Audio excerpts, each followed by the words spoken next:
మనసు మాట వినదు ఎపిసోడ్ 22. ఆ రోజంతా సుశాంత్తో హాస్పిటల్లో ఉండి సాయంత్రానికి ఇంటికి వచ్చింది సహస్ర. ఆమెను చూసి, మేడం మీరు ఒక్కరే వస్తున్నారు, సార్ మీతో రాలేదా అని అడిగాడు చరణ్. లేదు, తను నాతో ఎందుకు వస్తాడు అని అయోమయంగా అడిగింది సహస్ర. మీకు తెలీదా మేడం, ఇవాళ సార్ హాస్పిటల్ నుంచి వస్తుంటే బ్లడ్ వామిటింగ్ అయింది, దాంతో చైర్ స్కిడ్ అయి స్టెప్స్ మీద నుండి కింద పడిపోయారు అని చెప్పాడు చరణ్. అది విని షాక్ అయ్యి, అవునా, ఇప్పుడు ఎలా ఉంది తనకి అని కంగారుగా అడిగింది సహస్ర. సార్కి సీరియస్ ఇంజురీస్ ఏం అవ్వలేదు, కానీ ఈ మధ్య బాగా స్ట్రెస్ వల్ల ఆయనకి అనీజీ ఉండి వామిటింగ్ అయిందేమో అనిపిస్తుంది. ఇప్పుడు సార్ కండిషన్ స్టేబుల్గానే ఉంది మేడం, మీరేం కంగారు పడకండి అని చెప్పాడు చరణ్. సరిగ్గా అప్పుడే షణ్ముఖ్ కార్ ఆగడం చూసింది సహస్ర. కార్ నేరుగా ఆమె దగ్గరికి వచ్చి ఆగింది. విండో గ్లాస్ కిందకి దించి, ఎక్కడికి వెళ్తున్నావు అని సీరియస్గా అడిగాడు షణ్ముఖ్. అతన్ని చూసిన సహస్ర ఆనందానికి అవధులు లేవు. అయితే షణ్ముఖ్ ఇప్పుడు బాగానే ఉందా, థ్యాంక్ గాడ్ తను సేఫ్గా ఉన్నాడు అని మనసులో అనుకుంటూ షణ్ముఖ్ని సంతోషంగా చూసింది సహస్ర. కానీ ఆ మరుక్షణమే అతనికి క్రాంతితో ఉన్న రిలేషన్ గుర్తుకు వచ్చి డల్ అయిపోయింది.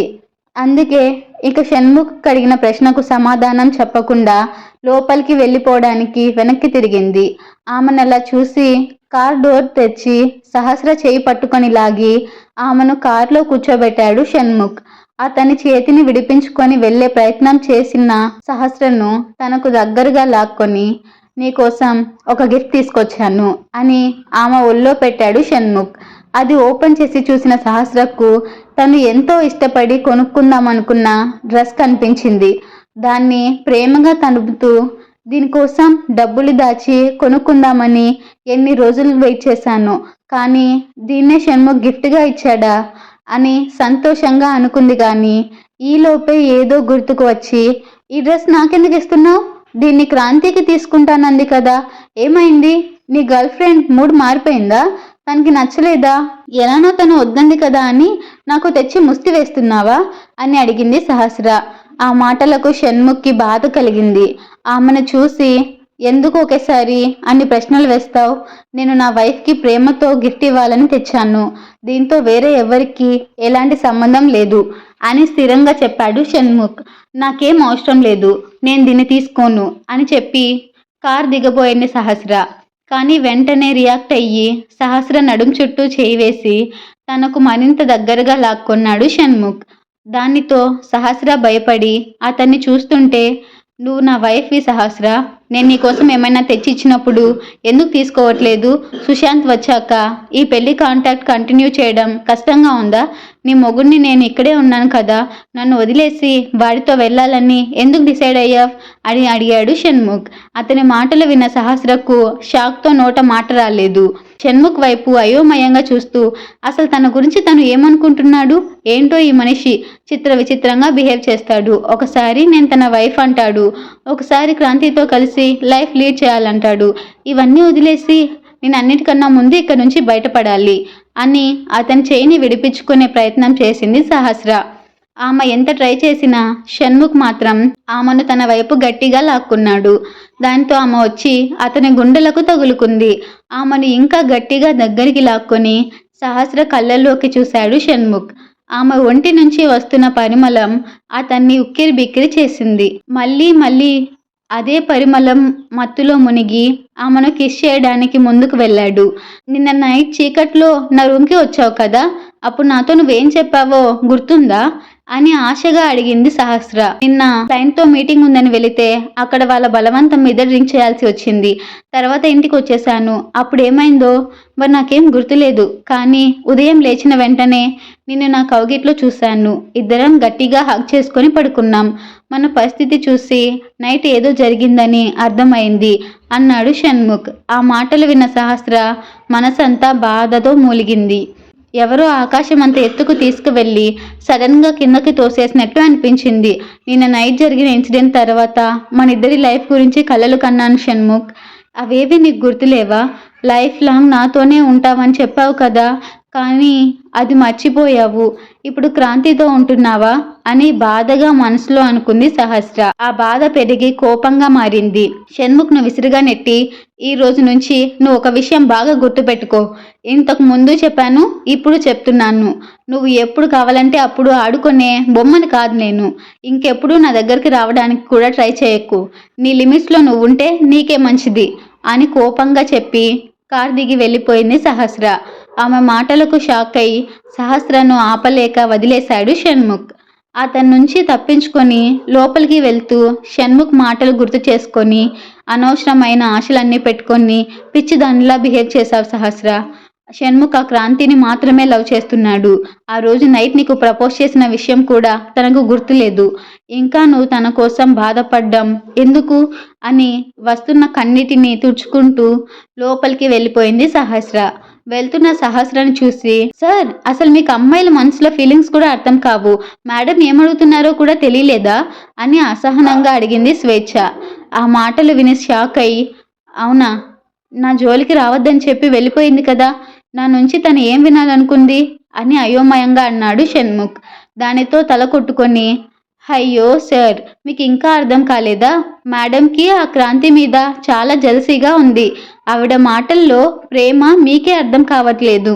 తను మిమ్మల్ని ఐ లవ్ యూ చెప్పమని అడిగింది అంది స్వేచ్ఛ. ఆ మాటలకు సంతోషంతో ఉబ్బిపోయాడు షణ్ముఖ్. కానీ వెంటనే సహస్ర అన్న మాటలు గుర్తుకు వచ్చి, నువ్వు కావాలనే ఇలా లేనిపోనివన్నీ కల్పించి చెప్పకు.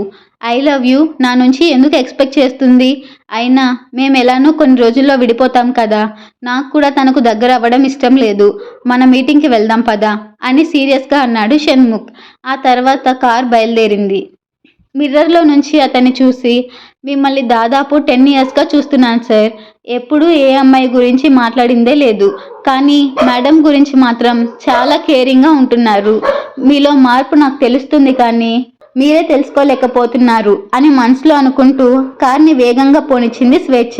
ఆ రోజు షణ్ముఖ్ హాస్పిటల్లో జాయిన్ అయ్యాక పెద్దగా దెబ్బలు తగలేదు కానీ అర్జెంట్ మీటింగ్ ఉంటే అటెండ్ అవుదామని బయలుదేరాడు. కానీ మధ్యలో సహస్ర గుర్తుకు వచ్చి ఇంటికి వచ్చాడు. ఇటు సహస్ర కూడా ఇంట్లోకి అడుగుపెట్టింది. ఆమెను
వైశాలి ఆ బ్రేస్లెట్ గురించి మర్చిపోయింది.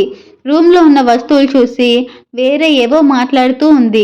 తర్వాత ఆమెకు ఫ్రూట్స్ ఇచ్చి తినమని ఆమె తల మీద ప్రేమగా నిమురుతూ, అమ్మ హెల్త్ మళ్ళీ నార్మల్గా ఎప్పుడవుతుందో, మేమిద్దరం సంతోషంగా టైం ఎప్పుడు స్పెండ్ చేస్తామో అనుకుంటూ వైశాలిని ఆమె రూమ్కి తీసుకువెళ్ళి పడుకోబెట్టి ముద్దు పెట్టుకొని కాసేపు అక్కడే ఉండిపోయింది సహస్ర.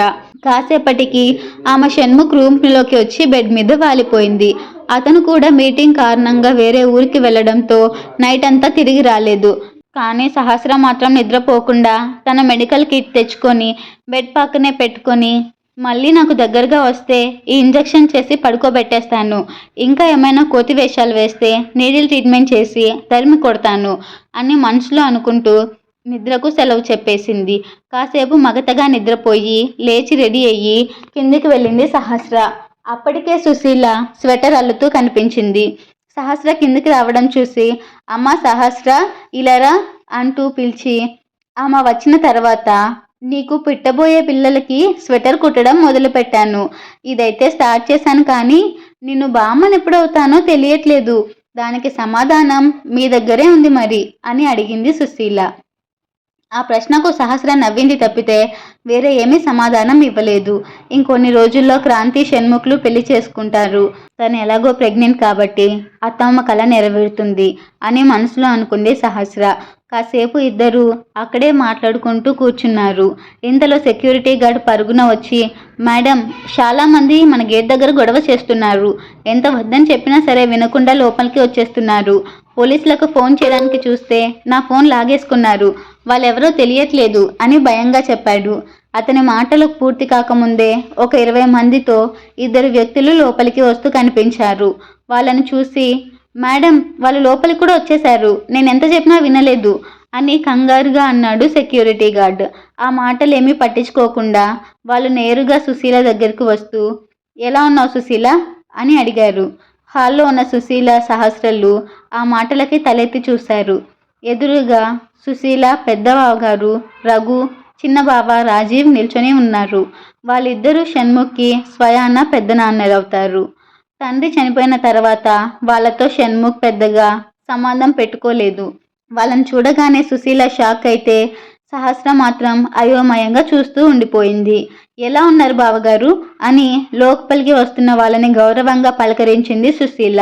మన ఇంటి గౌరవం గంగలో కలిసిపోతుంటే ఎలా ఉన్నావని అడగడానికి నీకు బుద్ధి లేకపోవచ్చు, కానీ సమాధానం చెప్పడానికి మాకు బుద్ధి ఉందిలే అని విసురుగా అన్నాడు రఘు. అతని మాటలకి కోపంగా చూస్తూ, మర్యాదగా మాట్లాడండి బావగారు. షన్ను వాళ్ళ నాన్నగారు చనిపోయిన దగ్గర నుంచి మీరు కనీసం నేను ఎలా ఉన్నానో కూడా చూడడానికి రాలేదు. ఇన్నేళ్ల తర్వాత వచ్చి మీ ఇంటి గౌరవం పోయేలా చేస్తున్నామంటే ఏంటి అర్థం? అయినా ఇక్కడ మీ గౌరవం పోయేలాగా ఎవరు ప్రవర్తించారు అని వాళ్ళను నిలదీసింది సుశీల. ఆవిడ మాటలు విని, అంటే వీళ్ళిద్దరూ షణ్ముఖ్ పెదనాన్నలా? ఈ విషయం నాకెందుకు ఇప్పటి వరకు చెప్పలేదు? బహుశా వీళ్ళకి వాళ్ళకి పెద్దగా సంబంధాలేం లేవనుకుంటా అని మనసులో అనుకుంది సహస్ర.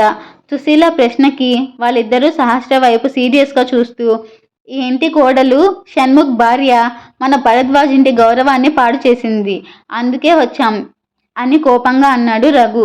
ఆ మాటకి రఘు వైపు కోపంగా చూస్తూ, మాటలు జాగ్రత్తగా రానివ్వండి బావగారు. మీరు మాకు చేసిన ద్రోహం మర్చిపోయి మాట్లాడుతున్నట్టున్నారు. అయినా షణ్ముఖ్ ఇప్పుడు ఇంట్లో లేడు. మీరు ఇలా తను లేనప్పుడు వాడి భార్య గురించి తప్పుగా మాట్లాడడం ఏం బాలేదు అని విసురుగా అంది సుశీల. పెళ్లికి ముందే వేరొకరి బిడ్డకి తల్లి అయి ఆ విషయం చెప్పకుండా మోసం చేసింది. ఆ తర్వాత షణ్ముఖ్ని పెళ్లి చేసుకుంది.